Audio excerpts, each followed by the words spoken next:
I don't know if this is, it's not too bad. So if you look at a guitar, you know that the shorter the string, the higher the pitch, right? But what you don't realize, or if you don't look at it carefully, you see that the fret spacing actually gets smaller. And that doesn't get smaller randomly, but it gets smaller according to a mathematical function, which happens to be an exponential decay function. So you could measure the scale length of the guitar, and we're going to do this. I don't want to give it all away because I want you guys to be challenged a little bit. And then I'm going to have you guys develop a mathematical model that will predict the location of the frets for any other instrument. So then we can take it from here and say, all right, if I was going to make an instrument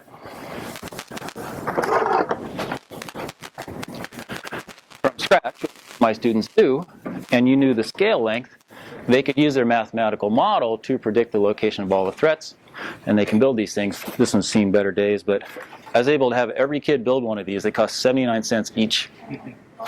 It's just cheap plywood and 2x4, little bits of welding rod, guitar string. So that is the idea, is can you measure the world, write an equation that describes it, and then use that model other places. Okay, so let's talk guitars. Anybody a guitar player? No? So one right here. One? Oh, excellent. So so there's a lot of just history about the guitar, and I'll just share a few basic things with you. But guitars are traditionally, this is a nylon string, which means that the metal is wound around a nylon core, even though it has metal on it. And a nylon string is typically connected so the body connects right at the 12th fret. And the 12th fret has significance because that's one octave. So if you play a scale, that's an octave. And the octave is, if you take the entire scale length, we're going to call this thing the saddle, or the bridge. This thing is called the saddle. This is the nut. So if you play the string open, the wave is more or less one wave from this saddle to the nut, and then it sort of invisibly operates out here. That's one wave. And by putting your finger in the middle, at exactly the 12th fret, you're making the wave be positive and then negative. So you're cutting the wavelength in half. So one octave is exactly 1/2 of the wavelength. And then you can sort of assume then that the next octave is going to be 1/2 of a half and 1/2 of a half and 1/2 of a half. So the octaves, you're already at half, right? So the next one is at 1/4, an 1/8, and a 1/16. So that is a what kind of function? It's not exponential. This is just an exponent, or you could call it a logarithm. I mean, it's just like, times itself, half times a half times a half times a half, right? So, but the wavelength of the string. So just a little bit of history. There have been all kinds of different historical versions of guitars and ukuleles and everything else. But sometime a few hundred years ago, the luthiers just all decided to create a standard. And they just said, all right, it's not perfect because it doesn't work for every situation, but let's all just agree that in every octave there will be 12, 1, 2, 3, 4, 5, 6, 12 frets. And that is called an even-tempered scale, which means that every octave is divided into 12 pieces. Okay? So, but there's slightly more to the story.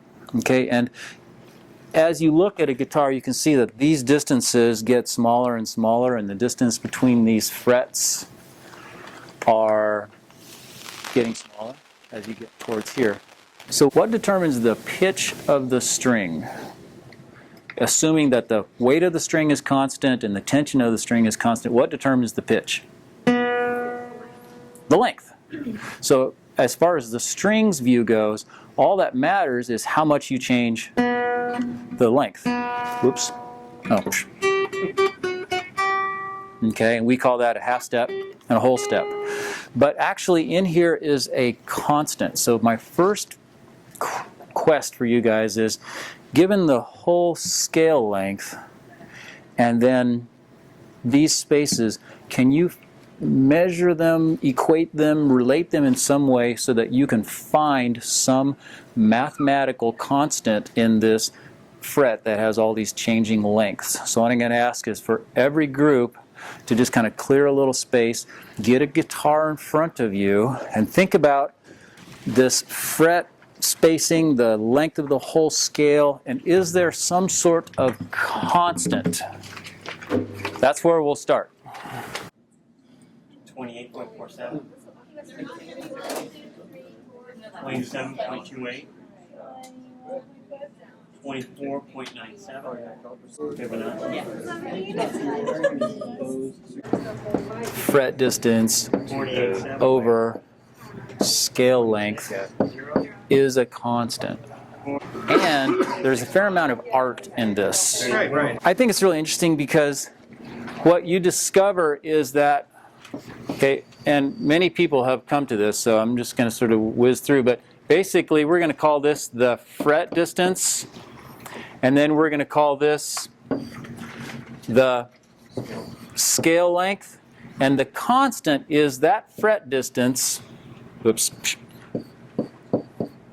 divided by the remaining scale length is a constant, and it ends up being more or less, when you do the math, 0.056. Okay, or something like that, and it really depends. Now what do you do with that if you know that you have something that is decreasing or increasing a certain amount every time it happens? Well, you can, so the luthiers, this is what they do, is they just take their scale length and they just divide it by 18.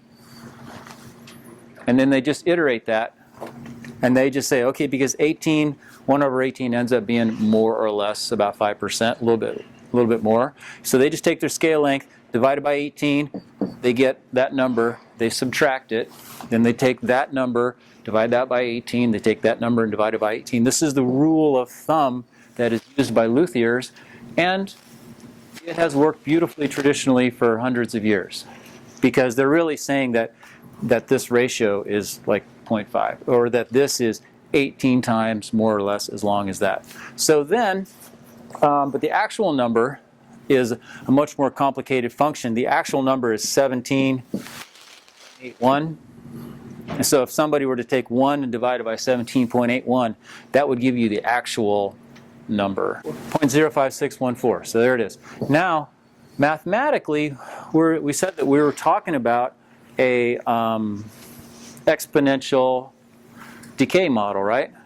So exponential decay model is you're going to take your initial investment, let's just say, of 1, but it happens to lose money, minus 0.0565 with time t.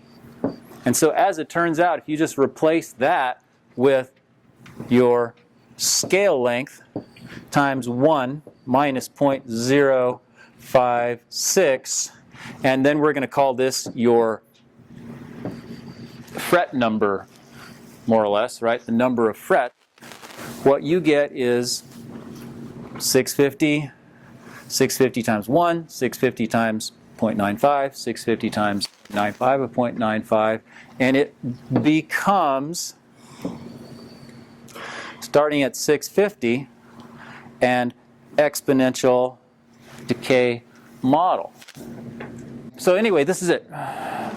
This is basically one practical use of exponential notation. And so of course then, what if you wanted to use this for, instead of a guitar, 650, what if you wanted to use it to make a mandolin?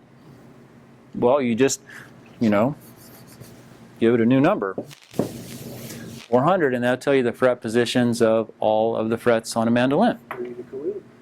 Or a ukulele, or pretty much any other even-tempered stringed instrument with frets. So, and then where's my little funky guitar? Oh, here it is. So, and now I'll tell you a little bit more about the history of this.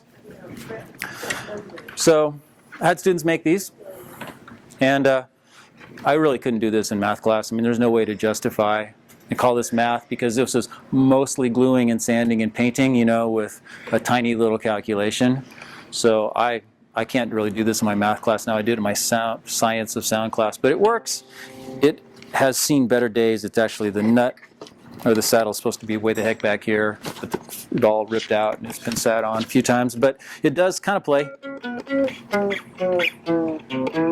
But it's out of tune because this is not at the proper position. It should be back about 1 centimeter. So, but when these actually play, they play beautifully and perfectly in tune. I mean, it's really cool. And I have kids come back from me from 5 years after they graduated, like, Mr. Weinberg, I still have my guitar. So I couldn't justify doing this in a math class, but it's really a great application of that math. So just a physical manifestation.